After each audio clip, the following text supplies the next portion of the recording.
UBC. UBC. Université belgo-congolaise et opérationnelle à Kinshasa. À côté des facultés déjà existantes, sciences sociales, économie et gestion, développement communautaire et environnemental, droit, l'UBC ouvre une faculté de santé publique et une grande faculté de médecine aux atouts innovants. UBC. Avec ses nouvelles tours jumelles, l'UBC fait de son cadre le meilleur à la mesure de ses ambitions.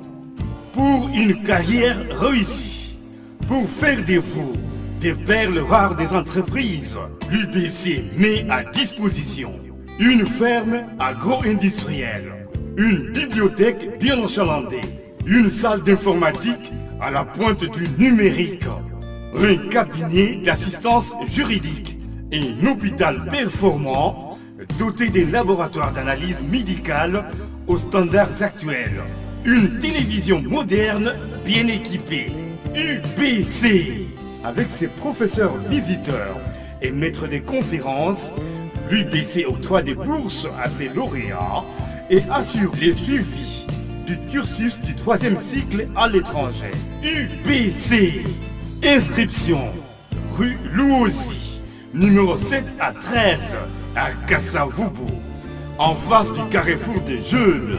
Téléphone 00243 81 60 00634 00243 90 61 61 088. UBC. Une œuvre signée l'ambassadeur Mathieu Mobindi. Mathieu Mobindi et le centre belgo-congolais. Hôtel Saphir, un bijou au standard international en plein Matongé, au grand carrefour de Kinshasa. Plusieurs catégories de chambres, bureaux et appartements climatisés avec Wi-Fi et TV, n'a faux prix. Petit déjeuner y compris dans son restaurant aux spécialités variées avec réduction des prix pour naba clients Oyuba Fandina Hotel. Ascenseur ultra moderne, disponible en permanence 24 heures sur 24, vous amène à tous les niveaux. Yaboina Matongé et Salaté. Notre adresse A4 Ikelemba, quartier Matongé, commune des Kalam. Téléphone 084 710 99 99 081 600 8000. Hôtel Saphir, beau cadre, bel emplacement, bon prix et beaucoup d'avantages. Bienvenue à tous.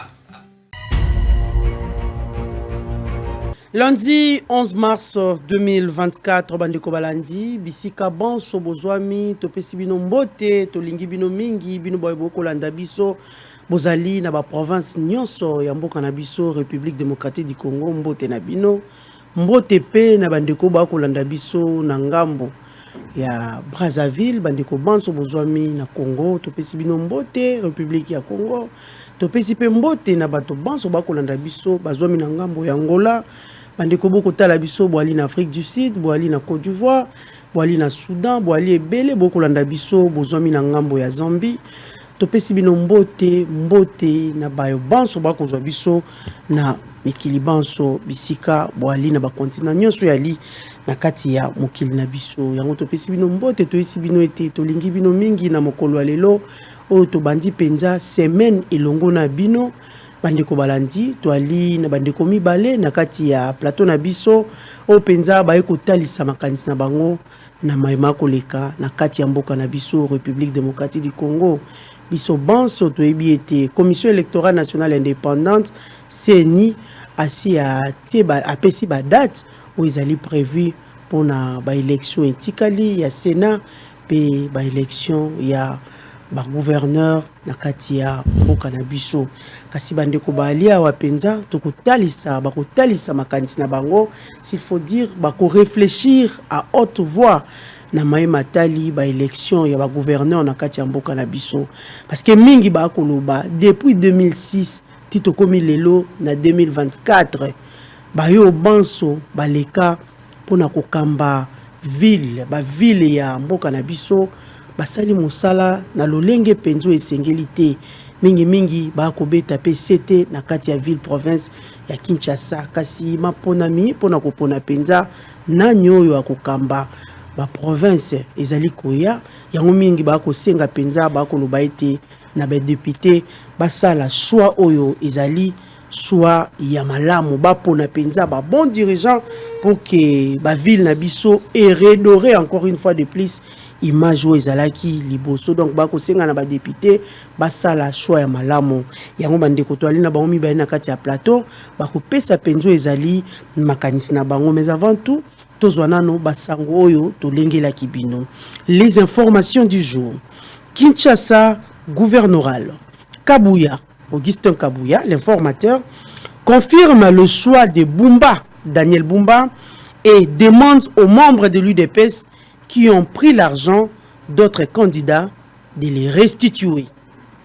Solo la penza na mozindo ba déclaration ya Augustin Kabouya to ebiep technique akobongisela biso yango penza comme ça toyoka nini oyo Kabouya ako préparer pona nani oyo azali ko préparer ticket ya UDPS pona kozala gouverneur ya kati ya mboka na biso.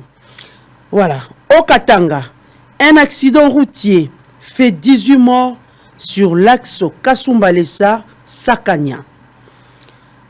Augustin Kabouya annonce sa candidature au poste de premier vice-président de l'Assemblée nationale. Agression dans l'est de la RDC. Le gouvernement assiste plus de 2000 déplacés en kit de résilience à Nirangongo. RDC, agression dans l'est. Le CPS de l'UA pour l'accélération du transfert de l'équipement des troupes de la SADC. Élaboration du RI de l'Assemblée nationale. La commission spéciale vote les rapports finaux avant son dépôt au bureau provisoire. Tension RDC-Rwanda. Le CEAC appelle Kinshasa et Kigali à résoudre la crise par la voie diplomatique. Ituri, un terroriste ADF tué et deux mitrailleuses récupérées à Maserekwedi. Et enfin Mbujimaï, lancement d'une campagne de levée des fonds pour les femmes victimes de la guerre de l'Est. Voilà, c'est tout comme information du jour. Sur ce plateau, nous avons deux invités. J'espère que Nathalie Sibino, pourquoi nous avons sélectionné ce thème. Bandeko Baliawa, bakoupe sa penzo ya lindingisa na bango. Nous avons deux invités, Toali na mwana mboka. Claude Ngoma, maître Claude Ngoma, wazali cadre na kati ya Nouvel Élan, il y a Adolphe Mouzito. Claude Ngoma, bienvenue. Merci Mamelo. Moi Kala, Claude. Vraiment moi Kala, plateau na bino, na moni on soulanga en tout cas donc coup de chapeau na DG Sango Israël Mutombo et puis la grande équipe rédactionnelle et la grande équipe technique na pesi bango pembote lokola et puis ndenge nazoya bo babenga na nzela ezali na ba oyo bazali ba fidèles téléspectateurs na bino menga na benga bango so ba fidèles wana ba koma ba ndimi ya bosolo donc bazali na Matonge maison Isaac Print na pesi bino nyonso mbote na omona wana de DG Freddy Baya na pesi bino mbote mama Karine bino nyonso bozali elongo Joseph Kabemba batu nyonso na pesi bino mbote DT Patrick Fernand Bukasa donc bango na minute bazolanda d'ailleurs kutu ba PSC TV depuis 13h ba benga ba bi mais émission ezali sous tétoni donc voilà ba congomani nyonso de partout na pesi bino mbote en tout cas na eko plaider pour un débat républicain surtout débat moko eko sala que république ndé est avancée na makanisi otokondongwa na ngwawa na mwana mboka. Voilà, merci beaucoup Claude Ngoma.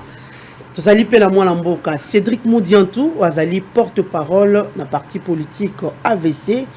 Il y a Didier Boudimbu. Cédric Moudiantou, bienvenue. Merci beaucoup Mamelo. Salutations à Ngai na maître Claude Ngoma. Merci. Salutations à Ngai na honorable Didier Boudimbu, maître Magloire Kassongo Pena, un de vos meilleurs et fidèles téléspectateurs, Pengeomana Polydor.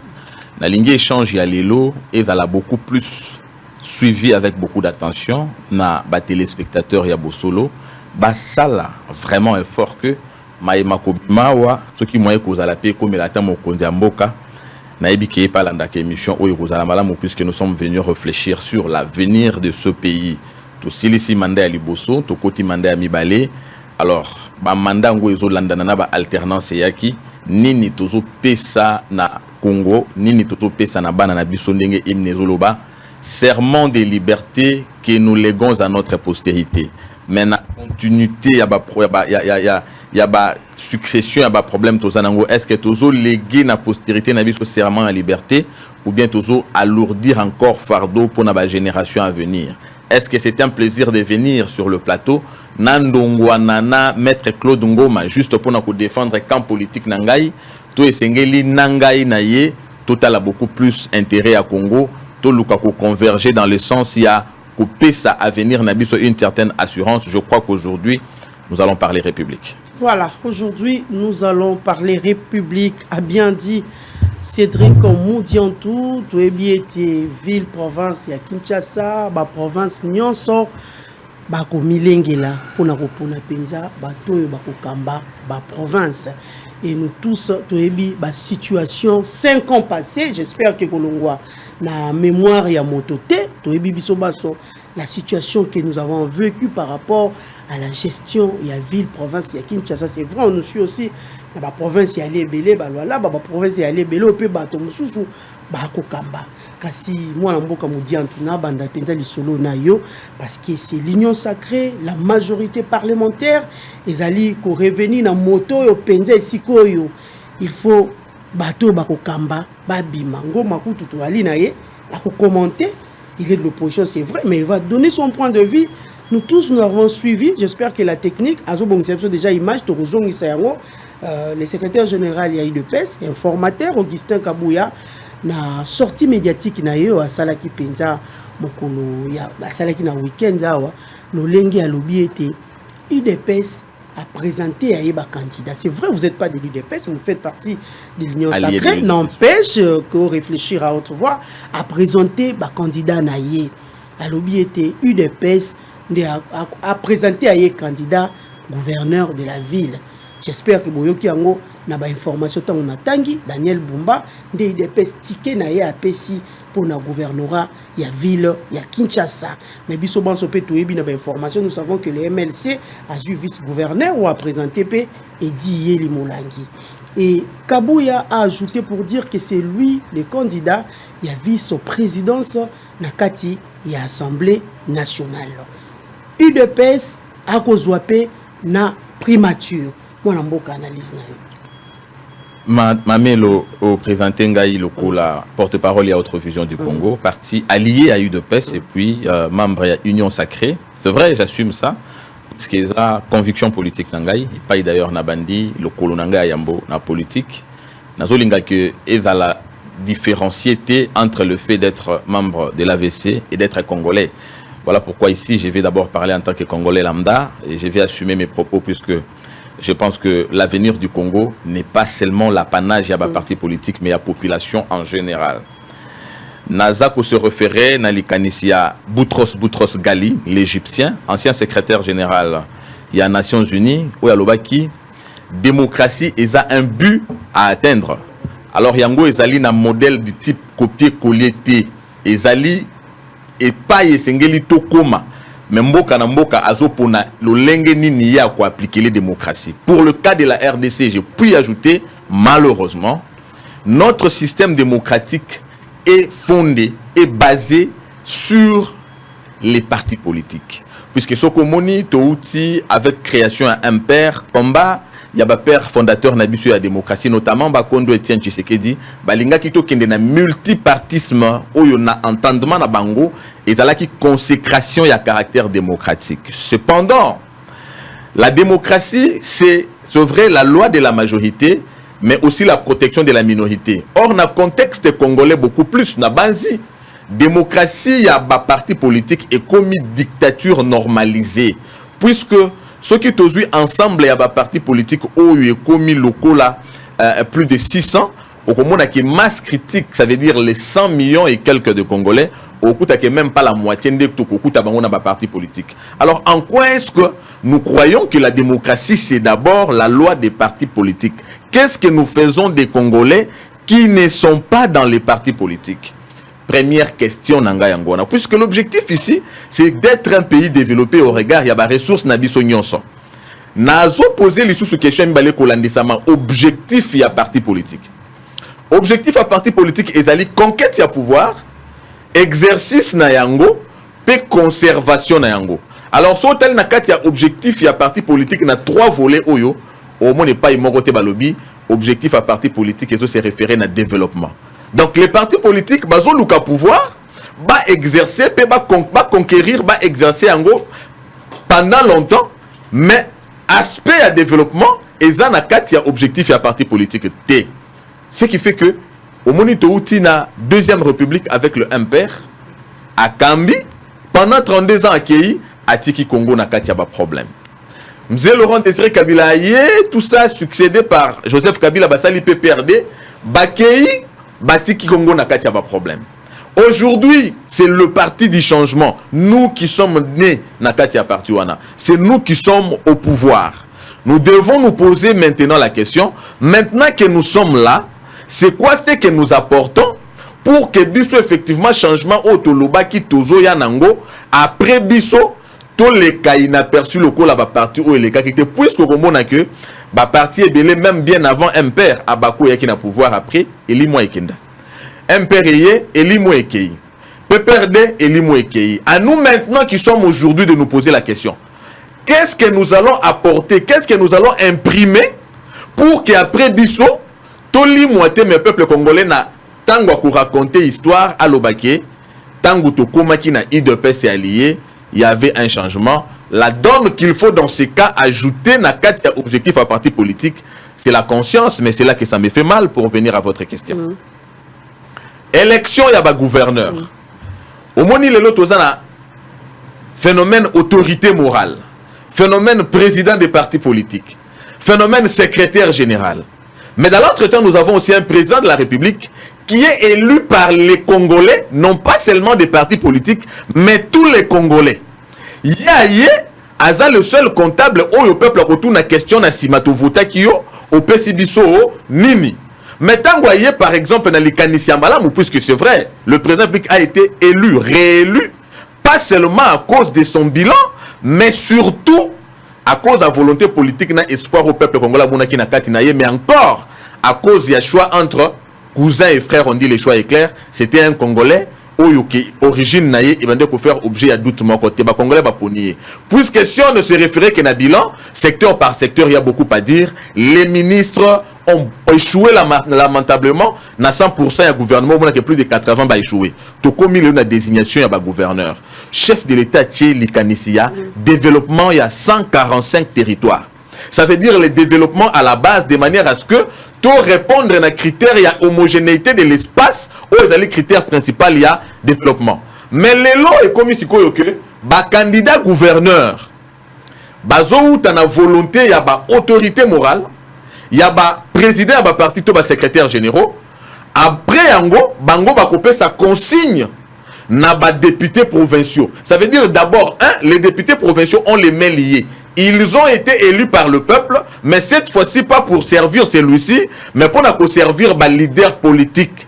Bango, le collaborateur ya quand on va voter candidat tel on va proposer. On ne regarde pas sa compétence, on ne regarde pas son profil. On regarde les intérêts de l'autorité morale, des présidents des partis politiques, des secrétaires généraux derrière celui-ci. Bazaba candidat caporalisé pour nous servir intérêt na bango et non qu'on répondre à aspiration y a peuple exprimé à travers vision y a chef de l'État, il y a développement, il y a 145 territoires. Dans ce cas, mais on ne regarde pas les programmes. Il n'y a pas de programme ici, il y a les intérêts d'ailleurs. Touti na combat, il y a changement. Mais comment peut-on parler du changement? Est-ce qu'on peut faire du vin? Est-ce qu'on peut faire la fête avec du vin nouveau dans les vieilles neuves?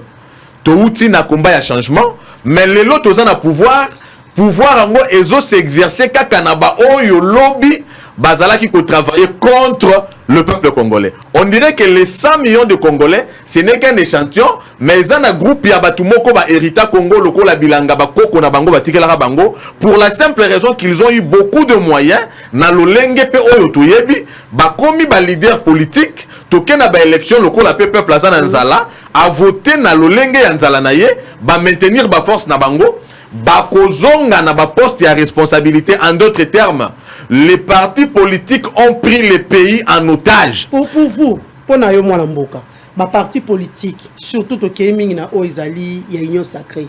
Il faut s'auto-évaluer. Mais maman, pendant le 5 ans, si ici déjà. Qu'on s'auto-évaluer tes leaders politiques, puisqu'ici c'est la volupté acquisitive. Moutoua qu'on s'auto-évaluer à Oueza Bango, t'es président de la République. Puisque mais écoutez, maintenant le cas seulement de l'UDPS. Maman, on a présenté candidat gouverneur. Pourquoi on a lobby président de la République? Candidat à la primature. Pourquoi on a lobby président de la République? On n'a pas voté l'UDPS aux élections. On a voté le président de la République issu de l'UDPS. C'est lui qui va parler en termes de bilan. UDPS foyer baké, na proposition ya ba candidat c'est bien. Mais il faut se rendre compte que Tshisekedi Yaloba qui na prestation à serment na ye kasko s'assurer que ba erreur ya premier mandat ezongate. Mais ba erreur à premier mandat yango ou tozana chance que cause la corriger na second mandat. Mais ba erreur ya second mandat et cause la corriger na nini ba erreur ya second mandat et cause la liwa disparition ya UDPS na ba allié na ye nyonso. Donc c'est à l'UDPS de tirer toutes les conséquences. Il y a Abako, il y a MPRP, il y a PPRD pour qu'on se défaire, qu'on se démarquer, qu'on l'ongwa na sentiment où ils allaient à caporaliser ba dirigeant, to ko tchabango ko landisama ba intérêt pour na ba individu alors qu'il y a le peuple qui attend. Peuple congolais za muto ka te baya ko yebisa lobby ko le kalelo a voté a komi ko zela lobby angwe le kalelo et komi au profit à ba leader politique paye à ba parti politique budget à 16 milliards ils ont profité na ba leader na ba institution mais le peuple reste dans la misère, la paupérisation la plus noire. Voilà pourquoi pour chuter na ko lancer mbela na ba candidats députés provinciaux leur dire vous avez été élus pas par les leaders des partis politiques, pas par les autorités morales, pas par les présidents des partis politiques, mais par le peuple. Bakopé Sabino consigne, mais rendez-vous compte que Bokenda qui n'a mandat ya peuple. Peuple wananda ça ba problème, oyo ba leader politique ba autres nemno ba ko résoudre été, mais oyo batu obino ko voter comme ba gouverneur ndé ba ko résoudre. En plus de ça, chef de l'État puisque tout le monde tapé ma solo a mise en place un gouvernement, bazoye la yo ba agenda, ba poids politique puisque tout ça n'a pas député, mais rendez-vous compte que les partis politiques ne peuvent pas vous prendre en otage puisqu'ils ont déjà pris le Congo en otage. Si vous acceptez qu'ils vous prennent en otage, puisqu'il y a une démocratie dans le système congolais, après vous, c'est l'image de votre père, Etienne Tshisekedi, oyo peuple congolais andimela, oyo au parfum ya combat na ye yo ozu confiance ya peuple, oyo sali ki ba réélire yo et ko disparaître na ba allié na yango et puis ça sera la honte pour tout ce combat. Voilà pourquoi baza ba parti politique, basali ba poids politique, bango nyoso baza ba médiocrité, ko kende na népotisme te, ko sala critère te ya copinage, ya baninga, to ya famille, to je ne sais de quoi. La valeur sur base de la vision Oyozanango, Oza c'est vrai la vision, mais tenez compte de cette vision dans ces partis, puisque dans les partis politiques, il y a aussi des gens valables. En dehors de partis, ils appellent le peuple congolais valable, alors chef de l'État tire les conséquences. Vous avez lancé l'appel aux députés provinciaux, bah ça la choix, il y a pas bon dirigeant, il y a un message presque motonioso, à couper ça bango pour être, ma province n'a pas kambama et pas y a pas dirigeant, il y a ma longue au penza. Bakozongisa oyo congolais abungisa likambo peut-être ya insécurité likambo peut-être ya insalubrité nyonso wana ali ko faire partir na ba ville na biso kasi j'espère koyokaki oyo na yango na ko senga technique pena bongisa leso image wana oyokaki maloba ya secrétaire général Augustin Kabuya asengi na moto nyonso azwaki mosolo azongisa. Mais Moutonio ça vient d'où ça? Pour élire un gouverneur de la ville, il faut bazoa misolo quelque part. Mais c'est pour ça que nous sommes en train d'interpeller la conscience. Nous avons des députés provinciaux, puis un président de la République. Bazoum, bon, tant que Bazoum solo, ça veut dire que Toko Benga Bango ba influenceur, les loba leader politique ba comment le pouvoir derrière bateau ba ebi que bata proche ya président de la République, bata proche ya ba influenceur, ceux qui na l'équipe simanaye, ya kolobelanga kuna nakobima. Mamelo, oui, il peut dire ça, mais qui a pu assumer le bilan de Gentini Ngobila? Et on peut tout dire, Gentini Ngobila a échoué. Ayons le courage de dire que Gentini Ngobila est de l'Union sacrée. Tout personnalisé, débatté. Gentini Ngobila a échoué, mais il est de quelle organisation politique? Il est de l'Union sacrée. Ça veut dire dans la ville de Kinshasa. Lorsqu'on dit Gentini Ngobila a échoué, c'est l'Union sacrée qui a échoué. Mais est-ce que cette Union sacrée peut s'assumer et tirer les conséquences? Il y a Gentini Ngobila a échoué et finalement faire un bon choix. Il y a Moutoua qui a remplacé Gentini Ngobila à l'instar, il y a ma province Nyonso. Ou bien tu peux continuer quand on a sentiment, il y a affinité, il y a Yebani, il y a Zanambongo, il y a Pesiboye, il y a Zalakana Kingandi, mais dans tout ça, tu as courage, l'obité à s'assumer, tu as commandé, Yende a échoué, tu as souhaité que Bissonde te désigne qui est. J'ai appelé à la conscience à tous les niveaux. Naba o bazo désigner ba candidat, naba o bazo caporaliser ba candidat, naba o bako voter ba gouverneur. Le pouvoir corrompt. Nous avons fait le premier mandat, nous en sommes au second, mais si les erreurs du premier seront corrigées au second, celles du second consacreront la mort de l'UDPS et la honte de Tiens Tshisekedi. N'est-ce pas qu'on s'incline à toute décision et il y a parti politique? On va s'incliner, mais on a dit la démocratie des partis politiques, c'est une dictature normalisée, voilà, et on doit la condamner. Merci beaucoup Moudiantou. Nous demandons d'abord à la technique, avant tout à Moulamboka Claude Ngoma, technique à faire et vivre Bisson encore. C'est qu'a été matinée politique qui a Augustin Kabouya et puis nous allons revenir tout juste après.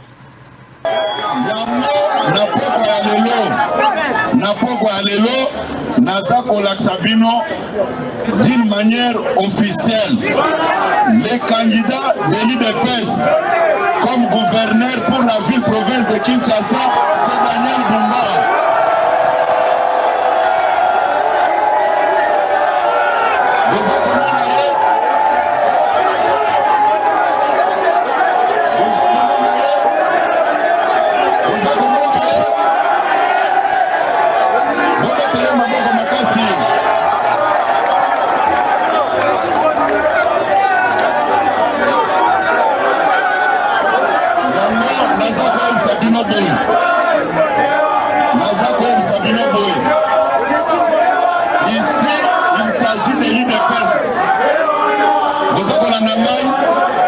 Il s'agit de l'intérêt de l'UDPS.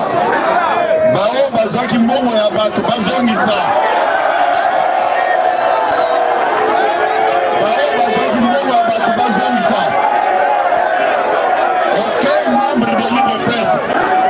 Aucun membre de l'UDPS ne peut pas aller à l'encontre de la décision du parti.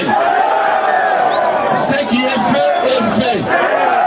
Soki Moutou Alingi pour créer des ordres. Il va subir la rigueur de la loi.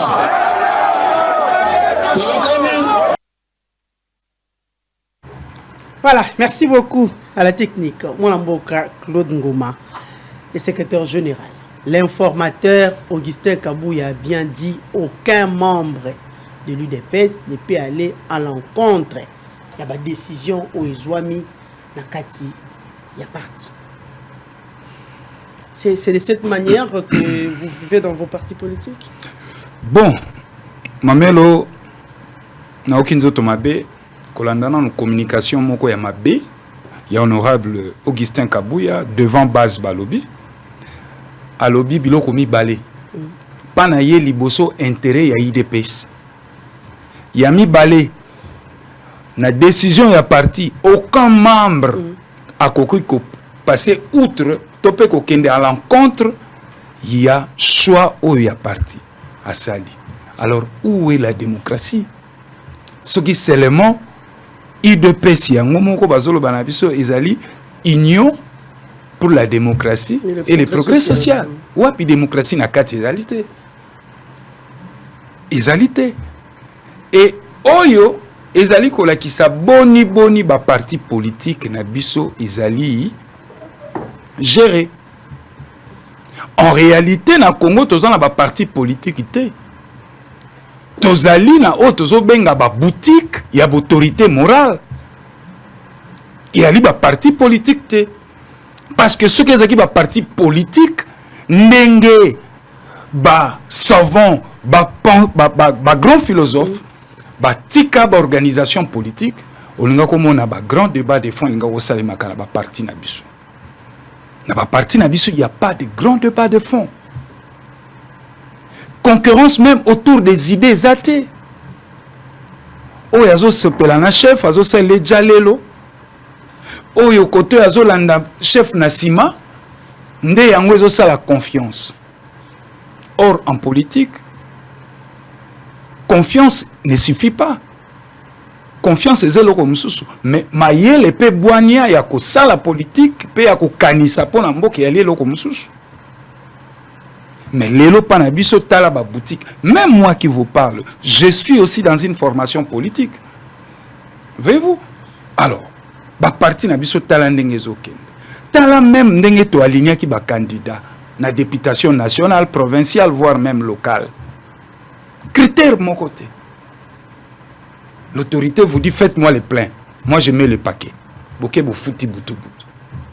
Bo yebisanga sikoyo oyo ndeko Cédric Aoutioloba. Quand un parti politique et ko développer mboka dans les cas sous examen oya biso ya Congo. Nazo mona teta parti politique moko ya Congo akoya ko développer mboka. Et moi na mboka Cédric Moudiantou azan a raison leur à peindre tableau ko banda 60 tina lelo esika to komi. Ezali interpellation tozali ko sala. Makambo akoyaka lisusu te na plateau ko na kumisa na sala jale loyalité. Vous êtes déçu ou comment? Non, tozali déçu depuis 60 telelo. Joseph Kabila azaki jeune. Mais na bo jeunesse na yeba énergie nyonso lati yango pona développer ya mboka eloko te. Lelo tozana Tshisekedi, deuxième mandat na yango yo. Na premier mandat, qu'est-ce qu'ils ont fait de ces mandats pour Namboka Nabiso? Zéro développement. Tozaka na béton. Tozaka même personne débat. Oui, mais yangona, ici il ne s'agit pas que la même personne bazonga ou bazonga te. Ah, vous avez kambo ya idée. Makanisi na bino mboke tonga maka sur fond des idées. En lieu et place tout y a débat d'idées en place. Pas nabiso tozali na débat ya ko soit na politique et comme on dirait ba chroniqueur musical. Tala ba mission nion soit politique. Au moins ba communicateur mon mto soane la autorité morale na. Wapi substance à malamu to kosala. Toye poto sala échange d'idées. Toye te po autorité morale na ngasal tandeng ba ko soana ba instrumentaliser bano amike ba bebisi bango mitu ba communicateur nion so ba koleka. Pour un positionnement, il y a l'autorité morale. L'autorité morale, on peut décevoir, mais ce soit. Mais, bako décevoir, parce que, bazo peut savoir un rôle moko, caporaliser un rôle moko pour jouer. Et derrière ce rôle-là, tu as un petit $100, $200, na précarité aux anango, il n'y a pas si, tu payes le loyer, tangi si bana yo moni yango vi. Bazo ko rendre, communicateur, belé, ba élite, belé, brouti. Tout ça pour un positionnement na bango. Je sais que c'est que vous êtes vraiment déçu. Non, je vous dis déception pourquoi. Et cette déception ngati. On peut pas le bas sur le lobby c'est que pas. Mamelo, eza déception ngati. Bazolanda. Communicateur ba Rolanda. Landanga, eza déception ngati. Eza déception ya ba congolais nyonso. Nanga moko pena nakati. Et tant que jeune surtout. OK. Ce qui n'a tangi ba communicateur parce que bazo jouer rôle na bango bien té.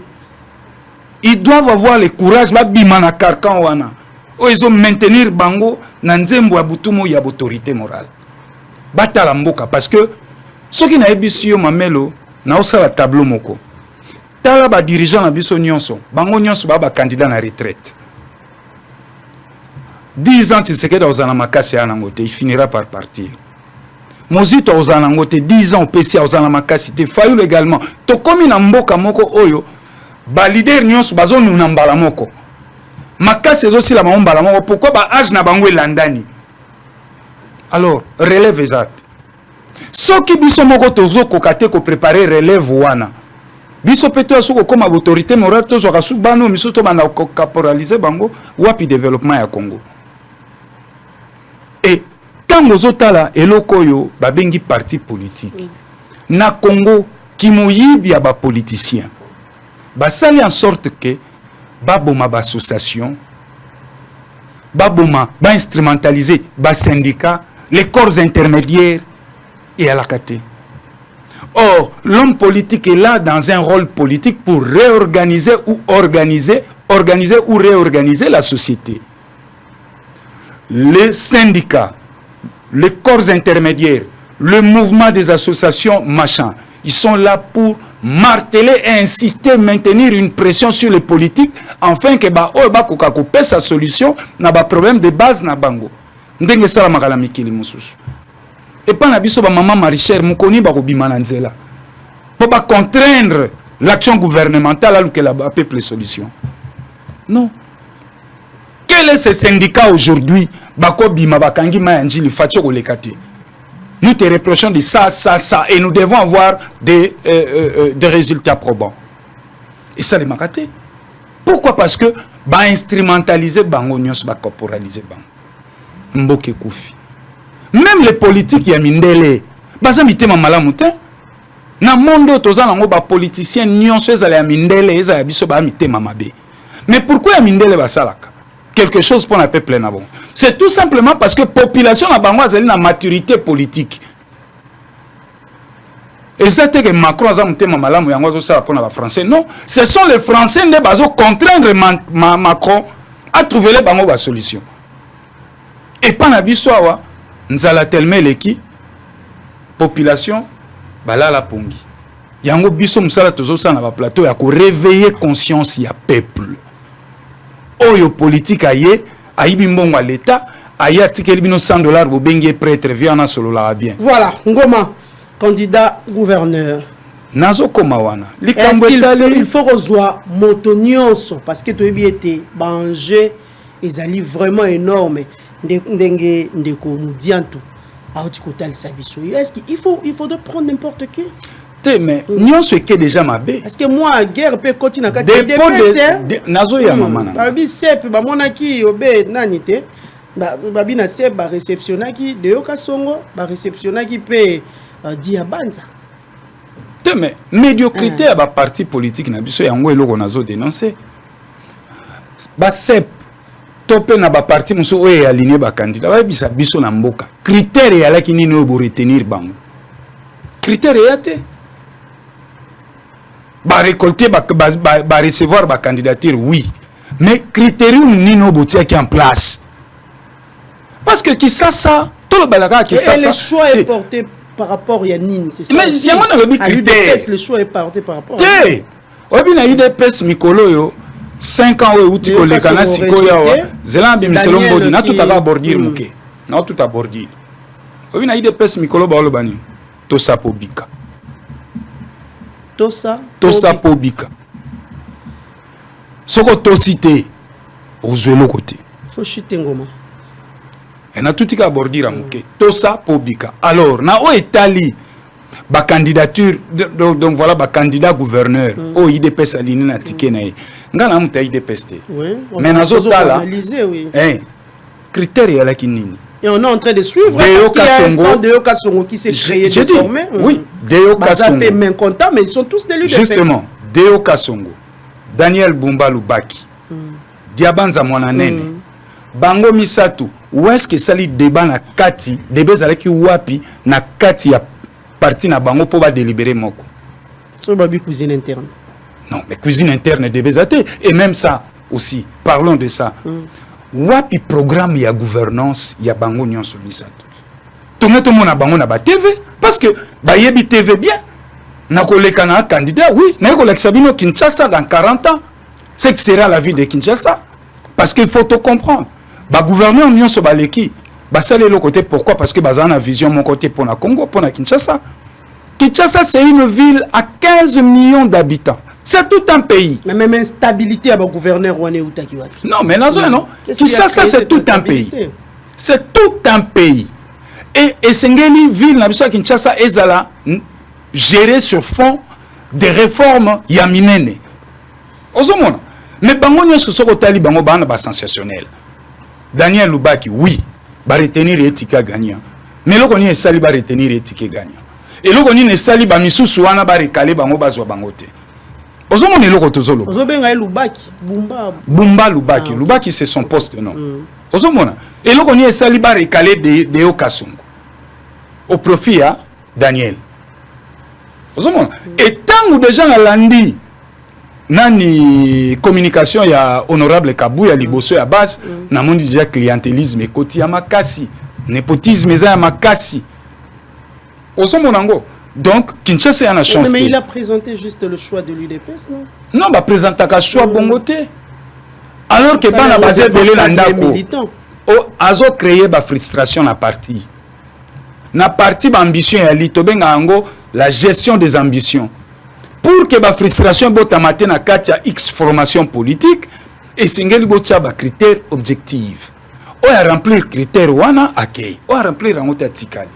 Et au-delà de remplir les critères, maintenant il faut que la sikoyo moto azoya plan ya gouvernance na pour la ville à Kinshasa. Ezali nini? Kinshasa dans 30 ans. Comment mobiliser budget? Comment il va mobiliser comment il va donc voilà procéder à la réforme? Parce que dans la ville à Kinshasa, il faut même aller causer la réforme ou des mesures impopulaires pour la réforme. Et à cela, il faut soutenir le peuple. Na bakinois. Ozomona. Et loko mususu na ngina lobezani ni mama nanga. IDPS azozo primature. Oebiti na nini premier mandat simbité. Parce que tozaki na un premier ministre figurant. Un premier ministre ou ayebi même pas politique, peut couloir, il y a Banque mondiale. Tout le temps à budget d'aujourd'hui. Mobilisation des ressources en externe. Et c'est qui de combien de pourcents? Tout le monde fonctionnant. Un premier ministre, c'est quelqu'un qui a entré, qui a maîtrisé la politique qui a efféminé la Banque mondiale. Parce que deux institutions wana bazali ko accompagner biso financièrement et puis ba ko soutenir biso na ba projet mususu. Mais tant que bozu premier ministre oya yebi politique na bango te. Na répertoire na bango azala jamais. Mais bolingi mboko ngo botonga ngo ndengeni. Moi ici, j'en appelle à la conscience du président de la République étant que garant de la nation et symbole de l'unité nationale. Le Congo aujourd'hui nous sommes agressés. Président, bimisela biso gouvernement moko d'union nationale.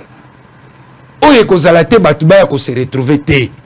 Ba yande po basale la mboka parce que ba défi est énorme. Voilà, ba ko la premier ministre, ta la premier ministre na liboso.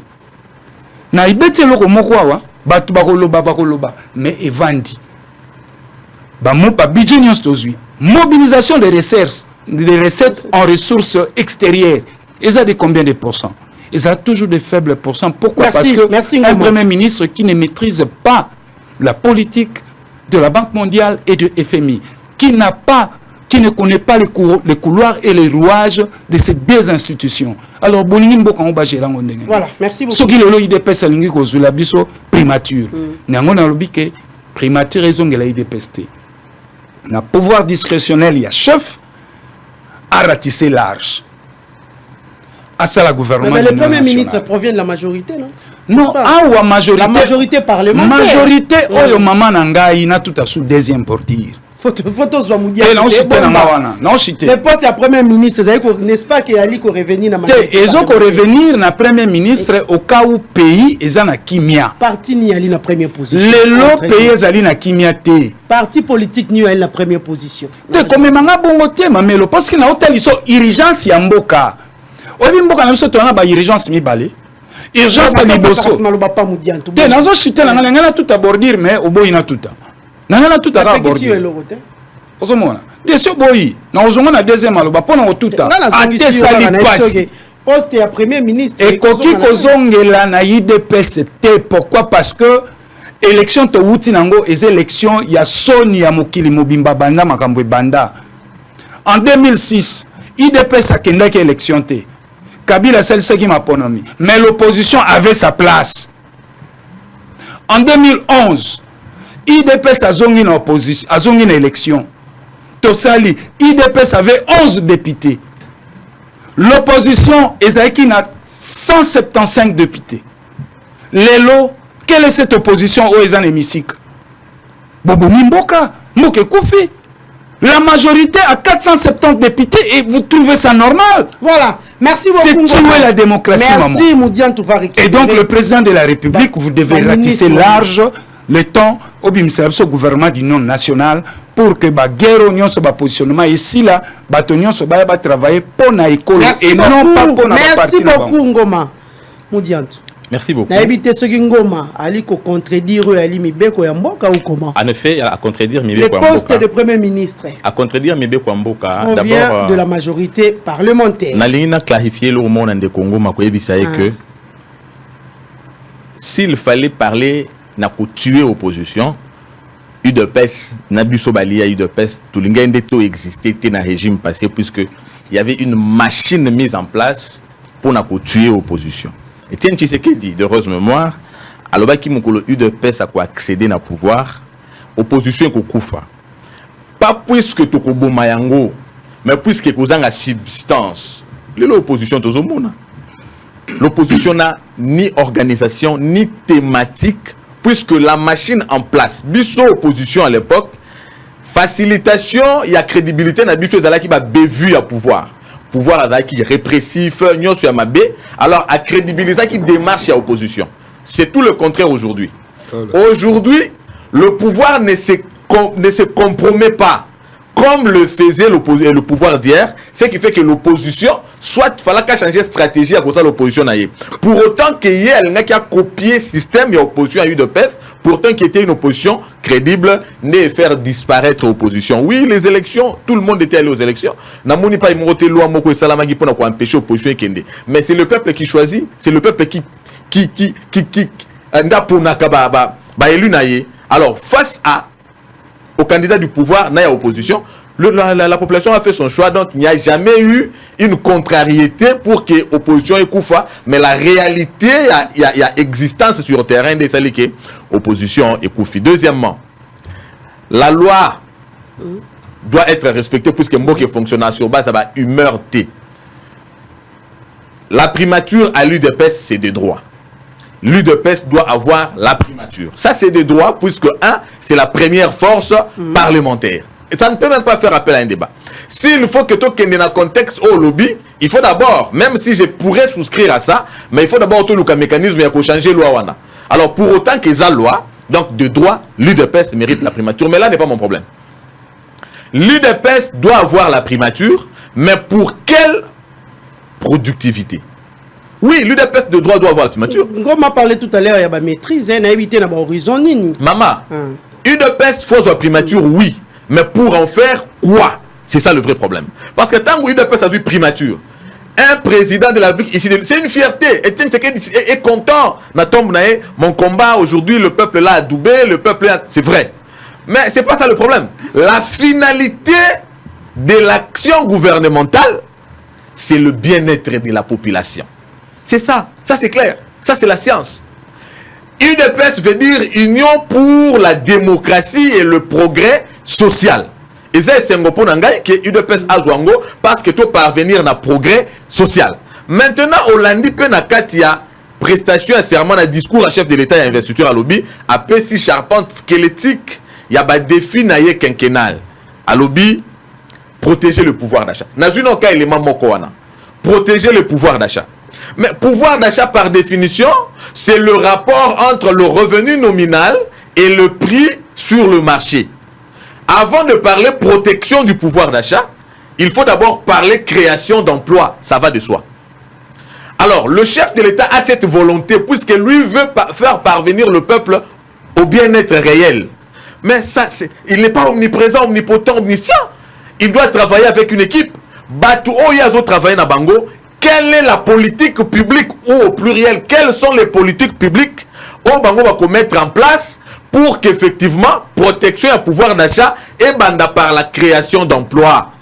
Si on n'a pas créé l'emploi, on ne peut même pas parler du pouvoir d'achat puisque au protéger le pouvoir d'achat, puisque le peuple a revenu.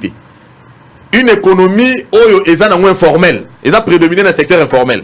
On parle de quel pouvoir d'achat? Je salue la volonté politique du chef de l'État, mais je demande au chef de l'État de savoir, et il le sait d'ailleurs, que autour d'une vision doit graviter les hommes.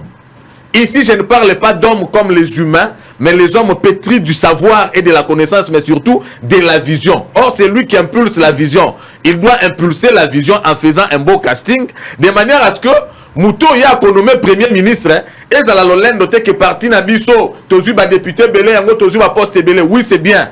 Na ba combattant, o bazo landanga na sa combattant à première heure ba yebinga malam. Mais Tobeti Maboko Fachi Beton, c'est bien de chanter Fachi Beton. Nous allons chanter Fachi Beton, on a chanté au premier mandat, nous chantons encore aujourd'hui Fachi Beton au second mandat. Mais nous devons nous poser, puisqu'après après 2028, il devient sénateur à vie. Toi, quand Fachi est entré au pouvoir, aux Alaki a 18 ans, Fachi a le pouvoir au commis à 28 ans. Il a commis sénateur à vie. Avec ce qu'il a eu comme avantage au mot que je reconnaître la fonction à président de la République, il aura assuré son avenir na yabana naïe. Mais toi maintenant qui continue à chanter Fachi Beton, c'est quoi ton avenir? Encore qu'il n'y a pas parti politique, il y a le népotisme. Population a accompagné poids politique pour que les leaders politiques va se servir aux besoins. Il y a baninga na bango, na ba famille na bango. Mais yo oyo beta maboko, Fachi Beton et Kingandi, ba leader politique, ba misu kalate ba olato benga bango banzambe. Oui, to benga bino nzambe. Mais le problème c'est quoi? En étant Dieu que vous voulez être, qu'est-ce que vous donnez au peuple à titre et à redevabilité par rapport à mandat? Oyo bango ba pesibino, peuple congolais, combattants qui me suivaient. C'est bien de témoigner l'amour au chef de l'État par rapport à combat au Bundaki, mais c'est toujours mieux à rappeler, nous avons lutté pour ça. On n'a pas lutté pour avoir le pouvoir pour le pouvoir. On a lutté pour corriger les erreurs de ceux qui ont blagué, ceux qui ont joué, ceux qui ont bafoué le pouvoir et les libertés du peuple congolais. Maman Nangai Makambutali, mise en place il gouvernement, puisque tant renommé premier ministre et Sengeli a mis en place le gouvernement. Nazo Beta CT. Premier ministre a eu de pes, mais bata la profil ni pour bolobi angwa ba candidat gouverneur ba désigné bango. Mais est-ce que na kati ya mangomba politique nenge za la kana bamboka ya ba États-Unis tout le monde ba primaire et salami ba tunyo so ba bi candidat qui ngani te proposer. Est-ce que ba candidat wana ba outi na flotter ya ba leader nenge to moni CG Kabouya pour qui j'ai beaucoup de respect. J'aime la manière dont il a dirigé UDPS. Je salue le travail qu'il a fait en tant qu'informateur, mais encore faut-il te condamner qui Martin Fayulu Awa aboya ki ba candidat na député ba kende na ba élection yemo kwa ye candidat président public et puisque aujourd'hui il pouvait échouer dans la présidentielle, mais il aurait des députés nationaux à l'ingé Azana Force. Il n'a rien du tout, puisque avant de prendre ma position de manière unilatérale. C'est bien de se contenter tous en poids politique, mais le poids politique peut se diluer et disparaître comme une traînée de poudre à travers le temps. Voilà pourquoi. Et Sengeli, à chaque fois que tu dois prendre des décisions pour présenter Batou, tu dois tenir compte, il y a profil na bango, il y a qu'on respecter volonté na intérêt à moutazo désigné, mais il y a qu'on servir peuple qu'on l'a dit ça ma volonté, peu vision, il y a mon konziambo qu'à première des choses. Maman, tout ça, les gouvernements, on ne peut pas mâcher les mots. En termes de productivité, les gouvernements, ça m'a tout ça, les sommations, il y a un secteur, c'est un échec. Pas plus de 10%. C'est vrai, il y a eu des très bons ministres dans Katuana. Le chef de l'État en a cité quelques-uns. Moi, j'ai la fierté d'être issu aussi d'un parti dont l'autorité morale a tenu un secteur qui, franchement, a fait preuve. Il y a éclosion, il y a montée. Mais que le chef de l'État n'est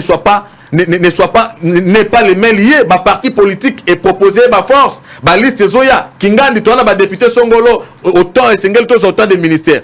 Ma pesi ma combo, n'est pas pesi saratina ma mandataire, à ta bourgmestre et ma bongo.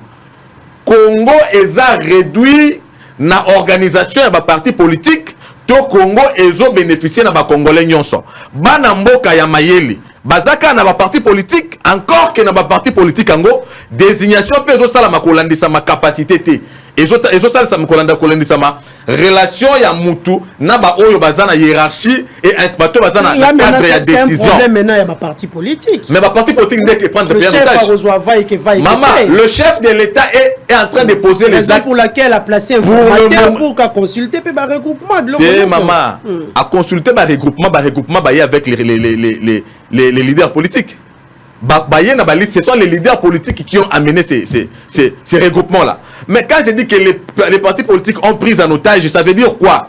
chef de l'État a la volonté. Heureusement qu'il a eu l'IGF, l'idée évidemment de réhabiliter l'IGF pour IGF des bras séculés, il y a bilan où il fait réélire. Ça ne serait que les ministres ou le gouvernement, peut-être qu'un gaz à la réalité peut un gaz sanctionné. Alors, bah, leader politique, c'est vrai, bango va proposer, bah, poil au lenge, bah, mais le chef de l'État doit être exigeant. Le cas là, ESA pour le moment, système, il y a démocratie, peut fonctionnement, il y a politique, nabiso, mais le chef de l'État doit leur demander effectivement, il y a qu'à présenter un profil. Maman, les lots au ministre, DG, mandataire, déjà même par sa façon de présenter. Alors, dit que, est-ce que le gouverneur ou un plan de gouvernance na bango? Depuis Belge accueilli, Mobutu Aye, Moussé Laurent Désiré Kabila Aye, Joseph Kabila Aye, les lots aux a Félix Tshisekedi, heureusement, il y a un projet à 145 territoires, pourvu que c'est réalisé d'ailleurs. Bango nyo sonde balanani bazo gouverner ka ba espace aménagé par les Belges. Mobutu Aye a combine ka espace aménagé par les Belges. Kabila le père, Kakao ba Belge basalaki. Joseph Kakao ba Belge basalaki. Kinshasa est commis saturé. La promiscuité est créée par érosion. Nani we azoya na plan ya koloba ke lokola Kinshasa est saturé, na kati ya projet na ye atie plan ya étalement urbain. Et c'est ngeli envisager une deuxième ville de Kinshasa. Bazata, bazawana pour azala élu, amana kokende ko fléchir et pas y a autorité morale, avec aussi qu'enveloppe y a autorité morale, mais bah problème y a bah congolais, y a bah quinois, y a bah province qui sont écotique à la intacte. C'est ce que nous disons. Le chef de l'État ferait mieux, en tout cas, il y a cause à la exigeant dans les leaders politiques. Oui, vous m'avez accompagné, nous avons ce poids politique, mais encore faut-il que vous puissiez me proposer des gens vrais. Vous en avez. Mais que le chef de l'État, en plus de ça, ne soit pas lié que par les partis, il peut désigner en dehors des partis politiques. Ceux qui ne sont pas dans les partis politiques sont aussi des Congolais. Leur intelligence peut aussi contribuer à l'épanouissement du Congo. Et c'est ça la vraie démocratie. Puisque la démocratie des partis politiques, je crains. Et vraiment, je crains que... Toi, tu as second mandat. Pour que le changement y a. Biso to abato to souffrir na régime Kabila, to zuba répression ya ndenge nyonso, to ndima kiteke ba oyo to ba valeur oyo to bundelaki, lelo to continuer ko bundelango. Ba anti valeur contre lesquelles to bundaki, to continuer ko vivre ngo lelo. Ba népotisme, ba partir comme ba caisse de résonance que le chef de l'État puisse prendre le bâton du pèlerin, qu'il puisse décider effectivement pour que autour naie ba oyo ba ko accompagner vision naie base à la ba vrai base à la ba profiteur té base à la ba leader té base à la bateau ko tout bazo comploter na ba ennemi mais base à la bateau effectivement bazo kota na kati ya likanisi naie pour que nous parvenions effectivement à ce bien-être. Je vous ajoute 2 minutes pour que tu respectes le temps par rapport à Ngoma Ndenga Zwaki Ngonga. Maître Claude Ngoma a dit tout à l'heure que un premier ministre, il faut maîtriser à 6 mois l'horizon, surtout dans l'économie. Il faut maîtriser la Banque mondiale, la politique à Banque mondiale. Il y a FMI. Moi, selon vous, un premier ministre, il faut vraiment maîtriser l'horizon politique, sécuritaire, économique ou comment? Non, faisons un peu cette différence depuis 2006. Tito Komi Lelo, on a 2024. Parmi les premiers ministres, c'est représentant, Nakati Mboka Nabiso, Mboka. Nini Angwali pour distinguer Bango. Maman. Prévalu na Bango Yali. Ok. D'abord, pour Nangai, le premier ministre, il faut avoir la moutou, avoir la liberté de penser et puis avoir la main liée par rapport à parti politique et ainsi de suite. Aya na innovation na yé. Ça, c'est la première des choses. Deuxièmement, on parle de la primature. Ce qui sont passés, qu'est-ce qu'ils ont fait? Qu'est-ce qu'ils ont marqué dans J'arrive. Quand on dit Premier ministre, Aza Likolo, il y a gouvernement ou il y a équipe. Quand il y a gouvernement, il y a ensemble, il y a branche, il ministère, ou encore secteur. Moral de Ngoma aussi fit Premier ministre. Effectivement, ou encore secteur. Le Premier ministre doit être quelqu'un où Aza calé. D'abord sur le parce que elo resala à la calé ils a aptitude naie et resala qui a maîtrisé ba secteur nyonso wana même ceux qui à cause à sali ba domaine wana nyonso té mais quand on est apte l'intelligence c'est défini par la capacité il y a qu'à faire face à ba problème réel. Un premier ministre doit d'abord être pétri na connaissance et na aptitude ya maîtriser ba secteur wana nyonso. Mais tant au vu que esengeli azala na maîtrise ya secteur songolo spécifique. Par exemple les questions sécuritaires. Non, mais attendez, sur le bien question sécuritaire. Ce qui est à maîtriser question sécuritaire, économie va rattraper. Ce qui a maîtrisé la économie, c'est que n'est-ce pas qu'il faut s'engager? Nous étions ici Goma en train de tomber. La question sécuritaire. Matata Pogno vous parle de cadrage macroéconomique. Mais comment tu peux nous parler de cadrage macroéconomique? Tout ce que lui savait, étudiant. Mais lui vous parle de cadrage macroéconomique. Inconvénient, il y a qu'on nager dans le boko moko. Un premier ministre devait avoir la capacité de nager dans le boko na enyo sona makolo. Et Sengeli Azra na capacité, il y a cause na connaissance, na savoir, aptitude européenne, c'est savoir, na maîtrise dans le secteur nyonso. Mais encore faut savoir que nabi eza ensemble ya ba secteur. Ba animateur ya ba secteur wana ba faciliter une bonne exécution ya ba tâche na bango. Exécution ya tâche ya moko na moko, ne yango pe sa compétence effectivement productivité à gouvernement. Et Sama, qu'est-ce qu'il a fait de la situation sécuritaire? Sama, qu'est-ce qu'il a fait de la situation sécuritaire? D'abord, on a Sama. Tu bandi pas naïe. Surtout Adolphe Mozito. Oui, un économiste, c'est vrai. Mais surtout ça, le bilan naïe en tant que premier ministre. Au monde qui a eu beaucoup de failles. C'est vrai, je reconnais sous Adolphe Mozito, par exemple, atteinte à point d'achèvement. N'est-ce pas? Atteinte à point d'achèvement, c'était une très bonne chose, notre dette, ainsi de suite, effacement à dette. Mais est-ce impact il y a effacement à dette wana? Balobi ke bozaki na nyongo mboka ndé ko futa autant par mois ba effacer yango d'accord. On dirait ba message ici biso na ba discours 16 milliards, c'est bien. Mais 16 milliards yango orientation nango, affectation nango. Est-ce que peuple faut tika na discours to à vivre yango? Problème monene ya ba premier ministre yango wana.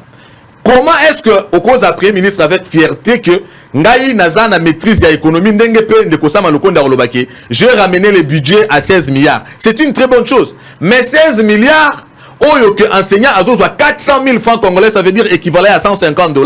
Ministre à plus de 40 000 $. Député à plus de 20 000 $.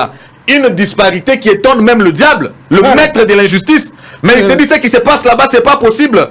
Comment est-ce que nous pouvons être dans un pays où le licencié qui est enseignant touche 150 $, le licencié devenu député touche 20 000 $, le licencié qui est au gouvernement touche 40 000 $, et on veut avoir un peuple où il y a une action gouvernementale, je pense.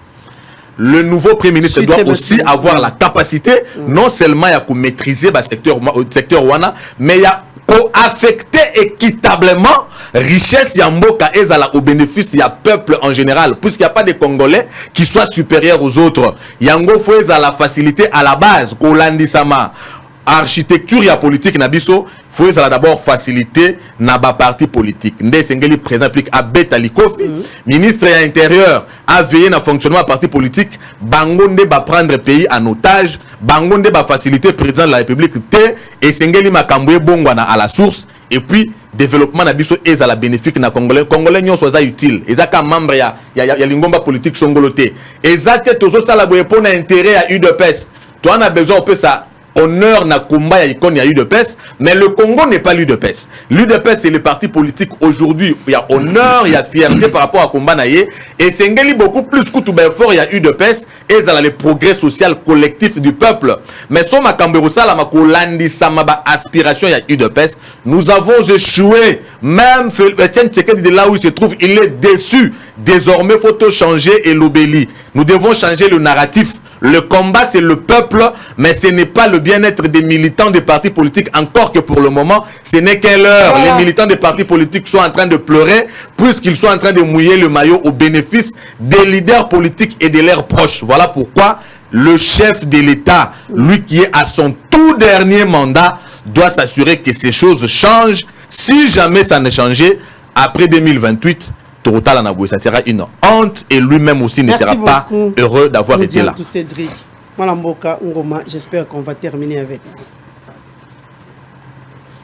Merci.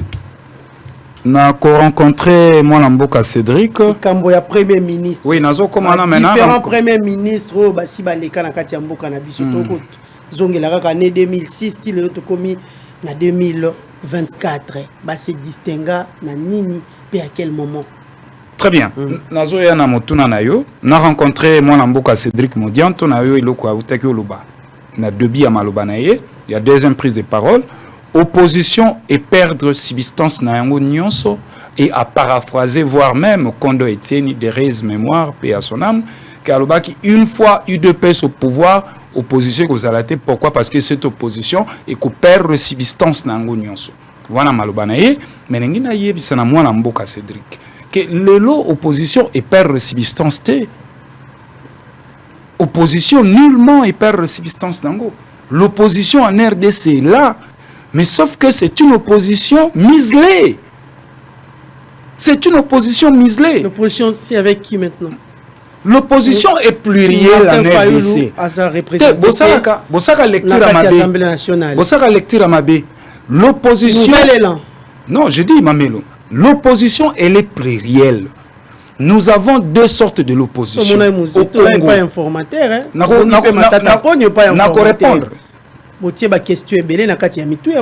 N'a répondre. Opposition, tous en opposition à l'Iboso ezali extra-parlementaire, c'est-à-dire opposition au bana ba député te, ba libanda, tel que l'élo opposition à moi Mboka Fayou. To ali na deuxième opposition au ezali opposition parlementaire, au ba ali na ba député. Donc c'est pour dire que l'opposition est plurielle au Congo. Mais ici le problème, c'est au niveau numérique. Banda Tobandi processus électoral. L'opposition en nagera toujours entre 150 et 175 députés nationaux. Il flottera quand la planche. Même la Oyo, IDPS au pouvoir. Organisation, ma ponomie organisée par IDPS. Baketi na 470. Yango tobenga ki yango simulacre des élections. C'est une honte pour la République. Nayango alobi même que bango na IDPS na kalaler bazali na opposition bazali kozwa ba bevi oyo ya pouvoir mais bino lelo ba bevi est grave. Mon cher ami, laissez-moi vous dire, ba bevi est grave. Même quand le président na deuxième mandat loka liboso ko violer constitution ko ndima ete ba ministre ba sala ba faire courante et a bevi grave sans pour autant passer na ba détournement. Ils ont caractérisé le régime union, incompétence kolobate, na chef ya ba ministre belé. Voyez-vous? Et donc, la République est dans la rue. Ndekonanga uti koloba awa likambu ya ba ministre que chaque ministre na secteur na yi face. Mais comment ministre koki ko sala soki yo ozo ko s'appuyer na secrétaire général na yote?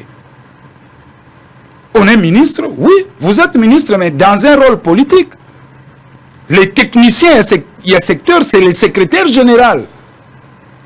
Mais boni ba formation, ba mission zoya. Les administratifs, au bazar la secrétariat général Bakendagate, ils ont les membres de partis politiques et les conseillers. Yango échec ezouta. Étant le lobby que bayamba ki biso. Pas ya informateur, boyeba ete que ordonnance ezwa ki tata mokonzi ekolo. Na biso nyonso toyebi ke mission informateur eza kobimisa majorité. Mais cette fois-ci l'ordonnance wana ba élargir champ. Na mission ya informateur ba ebise il faut à consulter même les forces vives et les personnalités. Dans ces cas, atteindre invitation, Mozito comme étant personnalité. Matata Pogno comme étant personnalité. Nde yango yambaki biso. Tokendeki, to sololi, to zongi, to bimi. To signaki pe lokote. Po ba oya union sacrée l'air banda ko ya banda ko signer acte na mopanzi. Biso toke to signete, to sololi ayoki biso pe to yoki, to lobi pe o eza ba ide na biso pona mboka to bimi tokei. C'est s'attendre à la surprise, j'espère. Ce qui est surprise est Kozala. Naïebité. Yango nazo insisté na mokonza mboka sala gouvernement d'union nationale. Parce que l'air est grave. La République est agressée. Na minute yo, mboka eza na urgence. Et makamba ko tenir makamba banini ya ba poids politique ba quota et koki ozalate. Premier ministre, profil nexengele zalani. D'abord, Sengel Batobaï, que le Premier ministre, c'est lui le chef du gouvernement. Yende Mutakoti en musique, azo mema otobengaka la politique du gouvernement. akozwa yango akokitisa yango na ba ministre sectoriel. Mais un premier ministre esengeli na ye azala économiste. Au-delà ya kozala économiste, esengeli na ye ayeba administration malamu. Troisième, esengeli ayeba ba compétence ya pouvoir na ye. Parce que Sama Lukonde, un premier ministre figurant, voire même la compétence de M. Sezo qui est de présidence de la République. Mais comme à l'Obaranete, et à jouer rôle n'est bien, mais ce qui est un premier ministre, la compétence n'est limite, débit n'a limite, au moment où on a président de la République. Au signature. Parce qu'un premier ministre a rappelé le président que attention, où on a prérogatif na yote, ils ont la compétence nangai, étant que premier ministre. Alors, un premier ministre, comme le gouvernement, surtout à Mbokanabiso, tu travailles toujours na ba partenaire. Il y a Banque mondiale et FMI. Et puis il y a des institutions à Mbokanabiso. Pour comme wana bazwaka n'importe qui. Banque centrale, na primature. Bazwaka n'importe qui. Au moins, même Mouto Baotine gouverneur à Banque centrale, à côté de l'institution minene, à Outikuna ya Kiti Batina gouverneur à banque. Premier ministre, au moins, Moto a yebi économie malamu. Et puis, Sengeli Batoba yeba différence ezali. Batoba sali économie industrielle, Batoba sali économie agricole, Batoba sali économie publique. Moto asali économie publique, ye ayebi obe mosolo ya l'État ndengeni ba mobiliza kayango ndengeni ba dépensa kayango. Na yango zomona différence o lukaki oyeba epa ya mwana mboka modiantu bien kapesa ki yango te tango lobi na ba premier ministre ndenge bazo le kaboye nini oyo bango basali. Mozito étant que premier ministre, économiste oyo asali économie publique. Mozito à réussir à maintenir taux de dollars. Pendant 4 ans, dollar est bougakate et tellement à 90. Et Mozito étant que fin économiste, un mandat na yé pouvoir d'achat est garanti. Les lois wapi pouvoir d'achat. Wapi maîtrise à dollar. Yemgo président le bien mbalebele dollar et suisse na yemgo mutu. Pouvoir d'achat est sous Mozito to sala ba réforme et belé oh le lobo e comme on a ba entreprise bandoko koma ba entreprise commerciale et c'est ba réforme oh biso to tikaka osomon alors matata ye pasali oyaye dollar et telemi azu yango na 90 et suki na 92 tala mboka ndenge zo kende bato yo ba yebi touche na bango. Mais l'air to eko koma na pouvoir ya mwana mboka Félix. Primature, dollar et bando tombo contre vague océan. Mutako maîtriser ngo azate. Et biso nyonso na Congo, soki dollar tozo maîtriser yango te, pression sociale eko mata, vie eko koma cher. Pourquoi? Parce que na futa marana franc congolais, mais na futa randako, to pe na sara dépense en dollars. Wapi moto ako bikela wapi. Enseignant, bako futa na valeur, il y a $150. Bah, on paye 400 et quelques, 420 000, mais il faut foutre un d'accord à $100. Sur à $100 na 300 000. Atiga na 120 000. A coli a n'engeni transport n'est n'engeni aucun moussala n'engeni. N'yangon a lobby que awa président de la République ati a sentiment au regard ya ba poids politique n'engeni ba tubazo bunda pona ba positionnement na bango que le président de la République atala o ezali mandat na ye ya suka o monano ya suka. Monsieur le président, je cite. Monsieur le Président, ratissez large. Nazo bandela yango. Ratissez large. Deuxième mandat na yo okoki ozan avantage ya ko sauver premier mandat na bechek wana nyo selekana na premier mandat. Deuxième mandat ba congolais ba yamba yo ba benga yo papa. Mais tant que passion ezo matale lo pasi e komi a jeter mamelo. Tous les ministres na lingi kutute soki ezaka ngai na website tata mokonze kolo. Gouvernement oyo ata mon côté azonga.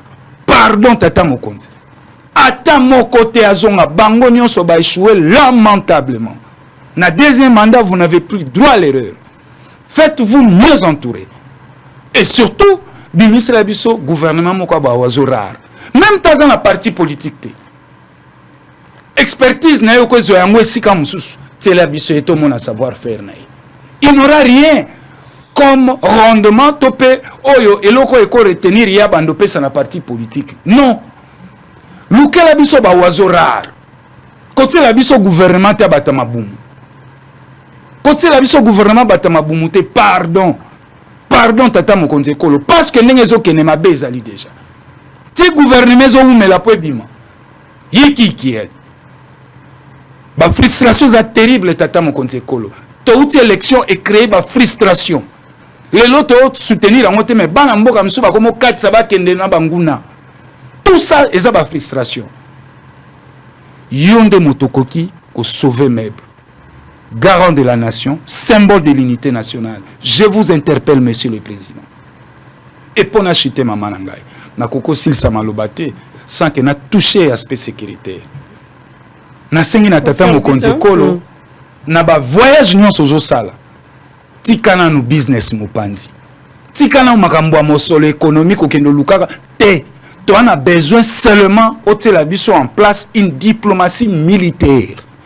Et que ça en sorte que Mboka na biso Congo to signer ba accord militaire na ba partenaire sérieux parce que monguna telemi bako boma biso mamelo lelo to komi na plus d'1 million de déplacés en interne. Congo c'est le seul pays au monde entier qui a un nombre croissant de déplacés en interne. Et il y a 3 semaines passées, le ministre des Affaires humanitaires na ambassadeur il y a Union européenne ba vota qui budget à 2,5 millions de dollars pour survenir na aide et pas ba déplacer. Et ça tant que le gouvernement a ce problème à bras le corté, je me dis ce sont des inconscients. Le pays est dirigé par des inconscients. Nous ne pouvions pas continuer ainsi. Et ici moi j'en appelle à la conscience du président de la République. Après taki serment garant de la nation, zo battre l'école, zo battre la Congolais. Mais t'as la côté ouana. Bakobo mabiso lelo to comme il y a plus d'1 million de déplacés en interne. Conflit ont échangé comme il a niveau mususu. C'est la biso en place une diplomatie militaire beaucoup, pour que tozo logistique bitumba ya bien, bibundeli ya bien, monguna to bouté hors d'état de nuire, nanga Jean-Jacques Mamba to boma bango te to capturer bango. Baya na stade de martyr, ba pendre bango pona oyo ba ça merci beaucoup Claude Ngoma. Merci aussi à vous Cédric Moudianto. Merci Mamelo, échange ezaki malamu, on a parlé de la République. To kanisa que c'est vrai, autosali aveza autocritique. Il y a des gens qui comprennent mal quand nous parlons de la République. Le parti, le pays, il y a 2 choses différentes, beaucoup plus photo ça la sorte que tout rapproché en gros de plus en plus. Na là que ba émission ya boye et ça les makali sous mbala mingi na tondi botondi pe ba nyo so pesa kitango na bango pona Rolanda biso. Merci beaucoup Mwana Mboka Moudiantou, merci beaucoup Mwana Mboka Ngoma. Tokomi penza na suka masona biso kasi mokolo ya lelo penza lundi 11 mars 2024 et Ali, s'il faut dire, c'est une journée spéciale parce que l'initiateur même de cette émission, le directeur général de cette chaîne Bosolo Télévision, Israël Mutombo, a Bakissi Penza une année de plus dans sa vie. Donc c'est pour ce 11 mars au Penza, Azaliko célébrer, Azaliko fêter Mbotamanae na Mbula Elsika. J'espère que je vais vous donner aussi la parole pour que chacun de vous a présenté venez pas Israël. Mais maman le que son azana voix qui to connaît Israël. Mais na yembela mais ngana na voix mabe talaka. Mais te son abunda nango na koyembondre bataki ntwadité pour bango ba imba ki to. OK, ne organe. Non bimalibanda mais déjà en tout cas nzamba mona yo azala na yo longévité ebele abaksela yo oyo rususu boyokanaki na ye na losambo. Et mingi apesa yo vi mulai entreprise na yo ba entreprise no nyonso emata mais à garantir yo santé, longévité et prospérité na mokolo ya lelo oyo ezali mokolo mbotama na yo na tombeli yo mbotama malamu. Joyeux anniversaire monsieur le DG. Voilà, nous disons tout, le vœu. Ngano ça l'effort na yemba quand même. Il y a quelqu'un qui veut chanter pour le DG Israël Mutombo. Allons-y. Joyeux anniversaire. Joyeux anniversaire. Joyeux anniversaire, Sango. Papa Sango. Joyeux anniversaire. Happy birthday to you. Happy birthday to you. Happy birthday to you, Papa Sango. Happy birthday to you. Et ça, c'est un makasi. Tangu Nzamba zo batela batulo kwa Sango. Quelqu'un qui a observé le système médiatique congolais et qui a apporté un surcroît des valeurs. Bosolo na politique, c'est une fierté. Une chaîne qui se distingue dans le système de fonctionnement nango, notamment chaîne d'investigation. Lelo et Kuma la grande messe et Kuma rendez-vous ya ba grand salon. Tika Nzambe abakisa susu bambula ebele longévité na Sango pour que a créé davantage pe à la réponse na ba problème congolais. Pour autant qu'il y avait un problème et il a apporté une solution. Nzamba PCS sous makasi ya la solution na ba problème ebele à ba congolais. Mais nazar na conviction, wanezanga. Je sais qu'il ne la partage pas par exemple, mais je me dis Azad Denré Moko a cause la très importante pour la classe politique congolaise. Asko Tapenza Azala, un des décideurs, puisque je trouve en lui l'esprit d'innovation. Une fois de plus, joyeux anniversaire Sango. Voilà, joyeux anniversaire, tout est dit. Bande Konayo. Oh, bon, mais ça n'a pas bango. Tant on y en sort, vraiment, bah, présenter Baveux na bango, une fois de plus, au nom de toute l'équipe de Bosolo Télévision. Nous voyons la rédaction, tout savez comment on a direction technique, tout le monde direction commerciale.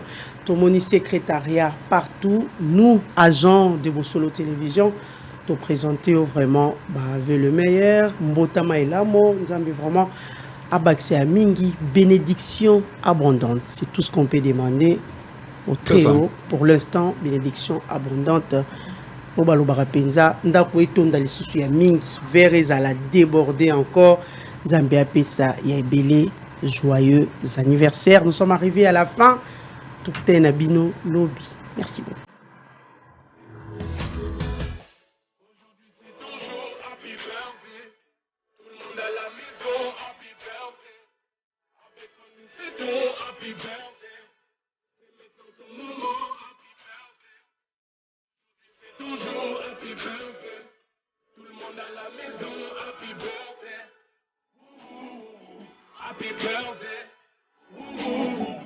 Happy birthday. Personne ne peut oublier, c'est pas juste pour les billets.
UBC, Université belgo-congolaise et opérationnelle à Kinshasa.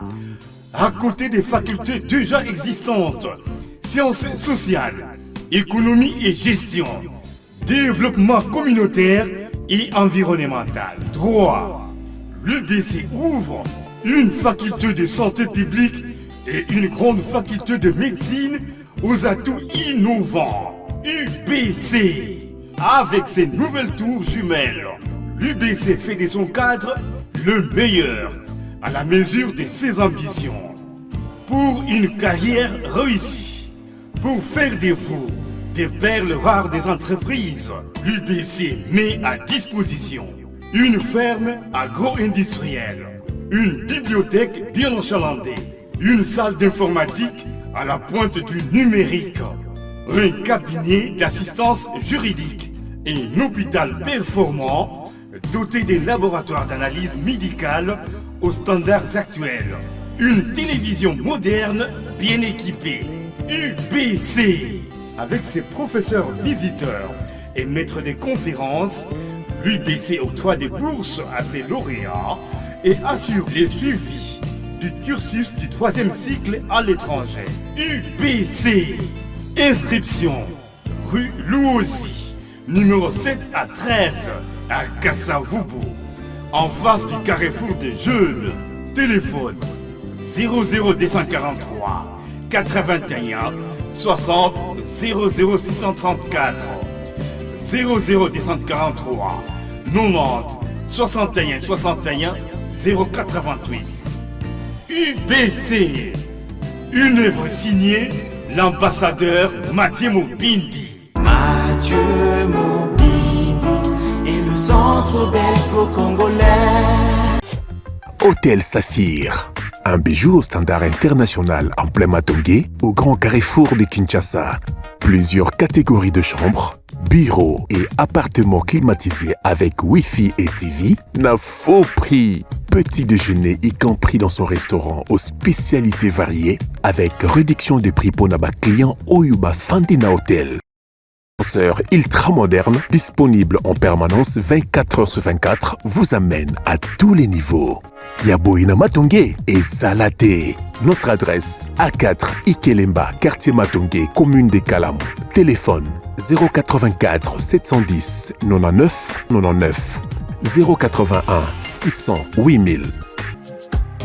Hôtel Saphir, beau cadre, bel emplacement, bon prix et beaucoup d'avantages. Bienvenue à tous.